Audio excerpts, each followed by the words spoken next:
Amém. Graça e paz, igreja. Sempre para mim é motivo de muita alegria e satisfação estar com vocês.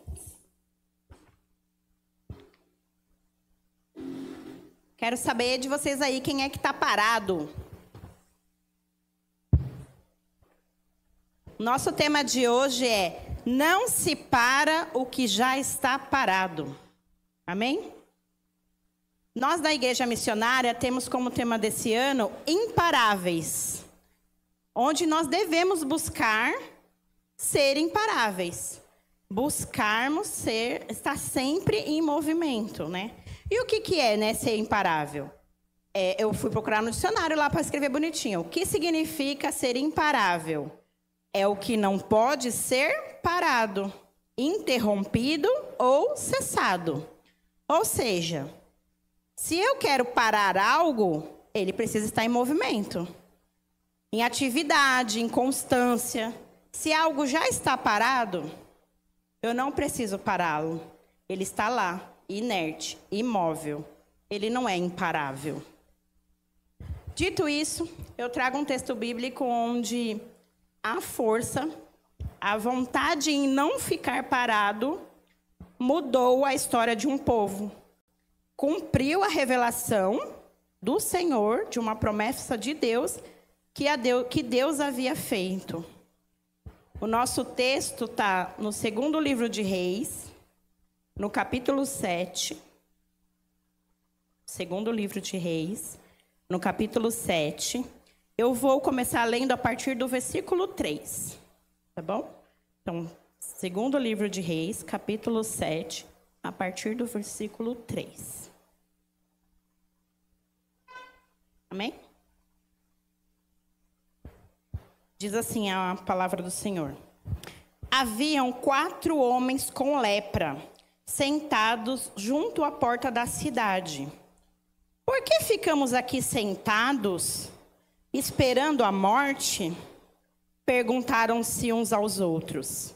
Morreremos de fome se ficarmos aqui. Mas também morreremos de fome se entrarmos na cidade, pois lá não há alimentos. Vamos sair e nos render ao exército sírio. Se eles nos deixarem viver, melhor. Mas se nos matarem, de qualquer forma teríamos morrido. Ao anoitecer, partiram para o acampamento dos sírios. Quando chegaram às extremidades do acampamento, viram que não havia ninguém ali, pois o Senhor havia feito o exército sírio ouvir ruídos de carros de guerra e o galope de cavalos e os sons de um grande exército que se aproximavam. Disseram uns aos outros: o rei de Israel contratou mercenários hititas e os egípcios para nos atacar. Por isso, fugiram ao anoitecer, abandonando tendas, cavalos, jumentos e tudo mais, e correram para salvar suas vidas. Quando os leprosos chegaram à extremidade do acampamento, foram de uma extremidade à outra, comendo e bebendo. Pegaram a prata, o ouro, as roupas que encontraram e esconderam tudo. Por fim, disseram uns aos outros: isso não está certo. Isso não está certo. Este é um dia de boas notícias e não contamos a ninguém. Se esperarmos até o amanhecer, seremos castigados. Venham, vamos voltar e dar a notícia ao palácio. Então voltaram à cidade e relataram aos guardas do portão o que havia acontecido. Fomos ao acampamento sírio e não havia ninguém, disseram eles. Os cavalos e os jumentos estavam amarrados e as tendas todas amarradas, mas não havia ninguém ali. Os guardas gritaram e anunciaram a notícia ao palácio. Amém? Orar. Senhor Deus eterno, Pai, obrigada pela Tua palavra. Senhor, a Tua palavra que edifica. Senhor, obrigada por ter vindo ao meu coração. Mas eu te peço, Senhor, nesse momento, dar entendimento, Senhor, que todos possam, Senhor, através de mim, saber aquilo que o Senhor quer passar, ó Deus, esteja o Senhor abrindo as mentes e os corações. que possam receber, Senhor, a palavra que é sua, não minha, em nome de Jesus. Amém? Para continuar assim, falar do texto, né, é aquela história, eu vou dar um pouquinho de contexto para a gente entender o texto. O segundo livro de Reis, ele relata a história do profeta Eliseu. O profeta Eliseu, ele, após a ascensão do profeta Elias, que Elias não morreu, gente, Elias foi levado ao céu numa carruagem de fogo. Leiam, é maravilhoso. O profeta Eliseu ficou como sucessor do profeta Elias. E o livro de Reis relata ali grandes histórias do profeta Eliseu e da revelação que Deus fazia através do profeta Eliseu. São histórias muito conhecidas. Todos conhecemos a viúva da botija de azeite, a senhora que cuidou de Eliseu e ela não podia ter filhos. Ele orou ao Senhor e ela teve filho. Depois esse filho padeceu de doença, né? Chegou a falecer e ele orou e o filho foi ressuscitado. Então, são muitas histórias que nós conhecemos do profeta Eliseu, que está relatado no livro de Reis.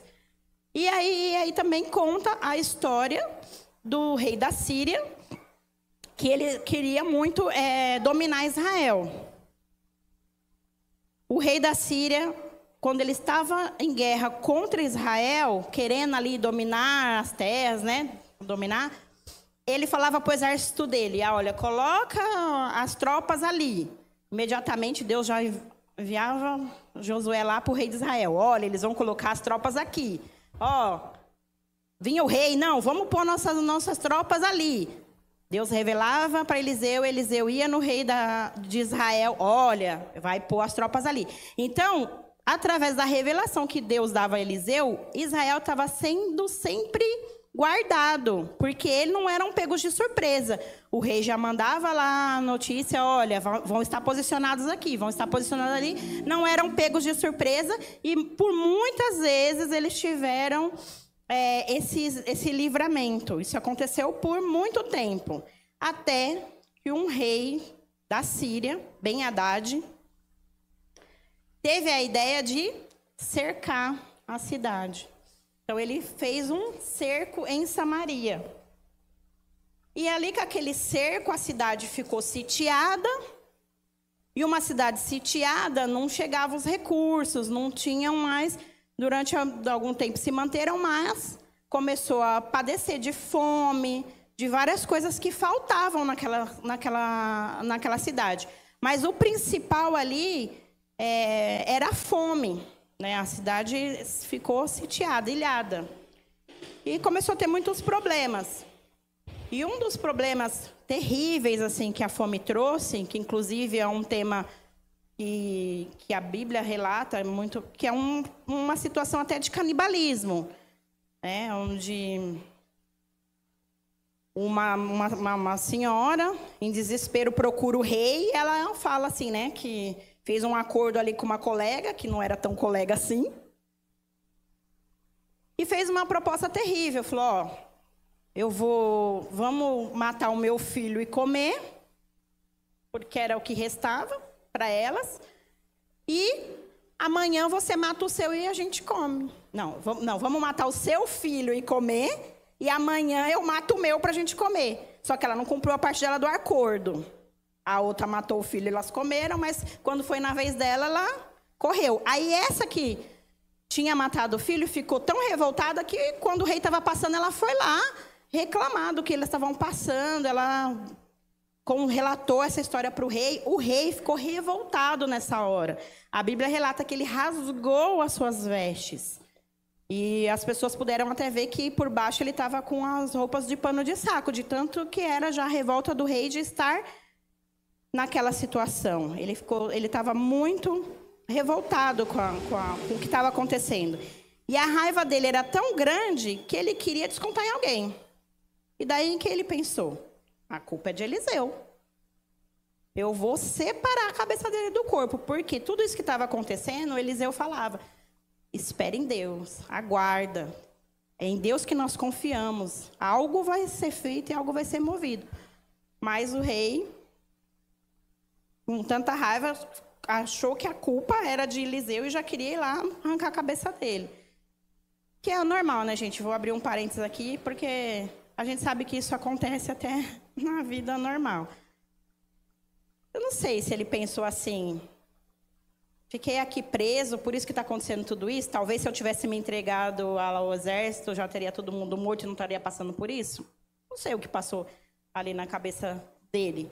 Mas que a gente não pode negar que muitas vezes a gente quer desistir, quer largar e quer pensar da mesma forma, né? Eu conheço até histórias, por exemplo, já vi em igreja grande até, chega o profeta de Deus e fala assim, olha, irmão, a gente sabe da situação do seu filho, mas Deus manda dizer, olha, você tem que agir, você tem que fazer na vida do seu filho, porque ele está nesses caminhos que não está certo, e Deus já falou. Se não endireitar, Deus vai recolher. Aí, infelizmente, as coisas não se endireitam, as coisas não acontecem, e aí Deus recolhe. Aí, quando Deus recolhe, a pessoa se revolta com a igreja. Ah, foi fulano que falou, porque se fulano não tivesse falado, nada disso tinha acontecido. Aí não quer mais ir para a igreja, se revolta com Deus. Não é verdade? A gente sabe que isso acontece. Isso não é só lá na Bíblia. E aí o rei, nessa revolta dele, manda um mensageiro ir lá e acabar com a vida de Elias. E o mensageiro chega furioso. O mensageiro chega lá querendo mesmo matar. Eliseu pede para segurarem ele e tudo, mas ele já chega gritando, esbravejando lá, e ele fala. Ele fala com essas palavras. Porque, eu vou até ler na Bíblia. Toda essa parte que o mensageiro fala, gente, está ainda lá no capítulo 6, no finzinho, lá no 33. Eu vou ler a outra parte aqui, B, que é o que o mensageiro do rei chega esbravejado. Toda essa desgraça vem do Senhor. E essa mensagem, essa frase do mensageiro era o rei que tinha mandado falar. Toda essa desgraça vem do Senhor. Por que devo continuar a esperar no Senhor? Esse mensageiro dá essa mensagem lá para Eliseu. Chega lá todo esbravejante. Mas daí, e aí, vem a maior profecia ali de Eliseu. Ali veio algo que somente Deus mesmo poderia fazer, Deus poderia colocar. Que aí já é no capítulo 7, no começo. Eu li dos leprosos a partir do 3, mas agora eu vou ler 2 Reis 7 e vou ler do começo. Eliseu respondeu ao mensageiro: ouça esta mensagem do Senhor. Assim diz o Senhor: amanhã, a essa hora, na porta de Samaria, 6 litros de farinha custarão apenas 12 gramas de prata. E 12 litros de cevada também custarão apenas 12 gramas de prata. O oficial que auxiliava o rei disse ao homem de Deus: ainda que o Senhor abrisse as janelas do céu, isso não ia acontecer. Porque sempre tem aquele que desdenha, que não acredita. Né? Lembra do Titanic? Nem Deus afunda o Titanic. Sempre vai ter aquele que não vai, que vai desdenhar, que não vai acreditar. Eliseu só respondeu isso para ele: você verá com os seus próprios olhos, mas não comerá coisa alguma. Eliseu não briga, não discute, ele só dá um recado que Deus manda ler. E esse, né, o texto, vem o texto dos leprosos, que é o texto que nós lemos. Esse restante é o que antecede o que nós lemos. Então, a gente viu ali que tinha uma situação desesperadora, que era a fome. Existia uma revolta contra Deus, que o rei ficou revoltado e achou que a culpa era de Deus. E existia uma incredulidade do mensageiro do rei, que ele falou: nem se Deus fizesse não ia acontecer. Mas Deus é o Deus que faz.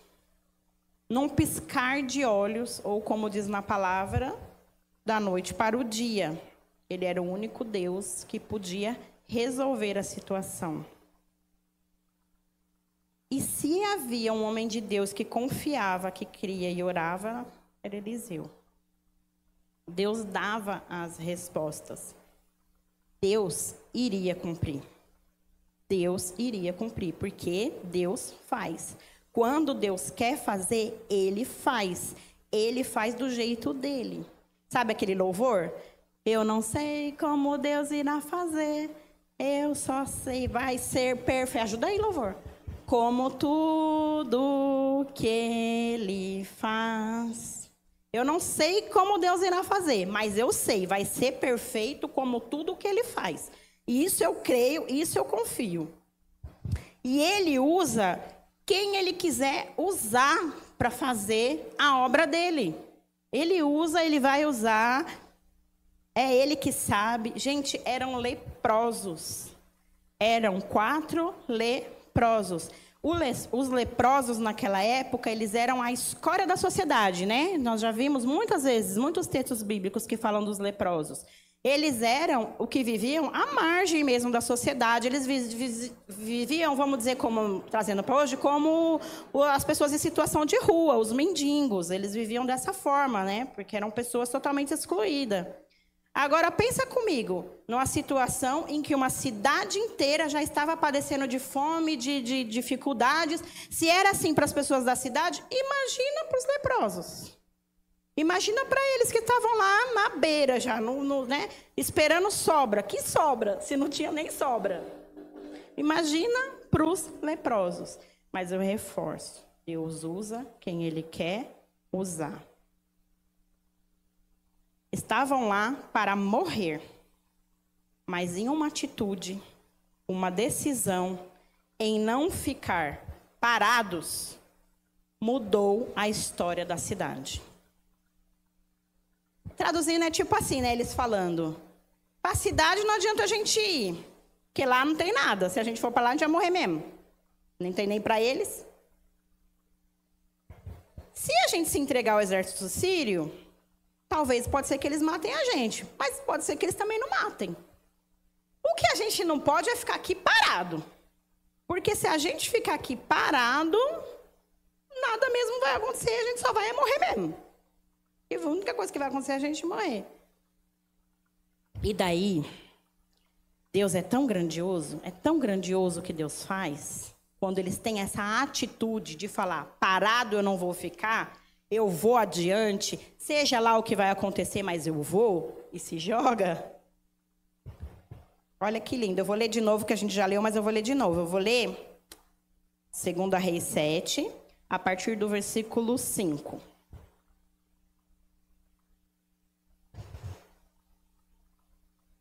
Pequenininha essas letrinhas, mas eu acho. Ao anoitecer, partiram para o acampamento dos sírios.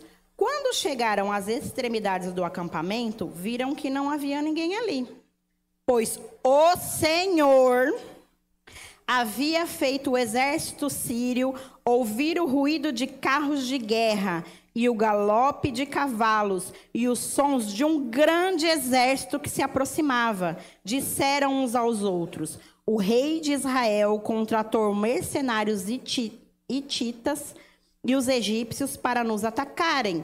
Por isso, fugiram ao anoitecer, abandonando as tendas, os cavalos, os jumentos e tudo mais, e correram para salvar suas vidas.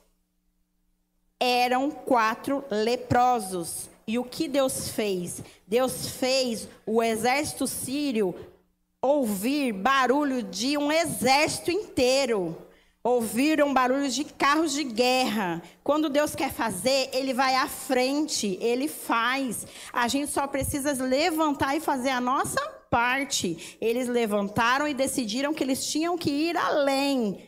E somente essa atitude, Deus já foi à frente. E olha o que Deus fez e como Deus transformou aquilo. Para que para que a profecia que ele tinha entregado a Eliseu se cumprisse. Não era no outro dia? O outro não duvidou? Deus faz, e Deus faz da maneira como ele tem que fazer. A gente é que não tem que duvidar. E ele foi à frente. Ele foi. E eles foram, mas Deus vai à frente. Deus é Deus conosco. Quando nos dispomos a fazer a obra dele, o ide que Jesus ordenou, não importa se você é leproso da história, não importa se você é o leproso da história, se você é o menor, se você é pequeno, se você é o desprotegido, porque quem vai na sua frente é o Deus que é forte, que é poderoso, que abre os caminhos, é Ele quem faz. A Renata vai chorando, mas a Renata faz, em nome de Jesus. Ele é o Deus forte, grande, poderoso. E se Ele prometeu que estaria conosco, por que a gente duvida? Se Ele prometeu que vai estar conosco, por que ficamos parados? Porque achamos que nunca é conosco. É para o outro isso daí, não é para mim. Eu não posso, não dá, eu não sei, eu não quero. Ficar paradinho aqui. Vou ficar no meu cantinho. Deus, deixa eu aqui. Eu sei que Deus vai dar o jeito dele, não é comigo não, não é assim que às vezes a gente quer pensar. Mas Deus havia revelado a Eliseu a promessa da providência. E se Deus prometeu, ele cumpre. Da forma dele. E ele usa quem ele acha que ele deve usar. Agora, vai ser sempre fácil? Para os leprosos foi fácil. Porque Deus pode fazer fácil? Pode, como ele fez. Mas vai ser sempre fácil? Vai ser sempre... A gente vai... Não, eu vou, aí chega lá, tá tudo lindo. Tem comida, tá tudo aberto, tudo receptivo. Vai ser sempre assim? Não vai. A gente sabe que não. A própria Bíblia nos diz que não, né? A jornada não é fácil. O percurso teremos aflições. Não é fácil. No percurso vamos ter aflições, desafios, uma série de obstáculos sempre. Mas a gente tem que ter a confiança de que Deus está conosco. E para ser imparável, para nós sermos imparáveis, é uma escolha de não desistir. Quando ocorrem essas situações, nas fases mais difíceis da vida, é que precisamos enxergar os desafios sob uma perspectiva otimista. Por quê? Porque nós cristãos somos imparáveis porque a gente enxerga muito além disso. A gente tem a confiança plena com Deus, que se com Deus estivermos, passaremos por isso e não ficaremos, se não ficarmos parados. Se não ficarmos parados, passaremos por tudo isso confiando em Deus, porque é Ele quem atravessa a gente para o outro lado. É a confiança em Deus e não ficando parado que sairemos dessas situações. Que tenhamos, irmãos, de verdade, né, durante todo esse ano, o tema da igreja, que nós possamos não ser realmente parados, que nós possamos ser imparáveis, que tenhamos este despertar, que ficar parado no meio não vai nos levar a lugar nenhum. Em cima do muro, como já... Um monte de gente conhece essa historinha do cima do muro, né? Que o muro, todo mundo sabe de quem o muro é, quem o muro pertence, né? Conhece a história. Que possamos fazer a obra de Deus todos os dias, sem parar, para que toda a promessa dele se cumpra. Amém?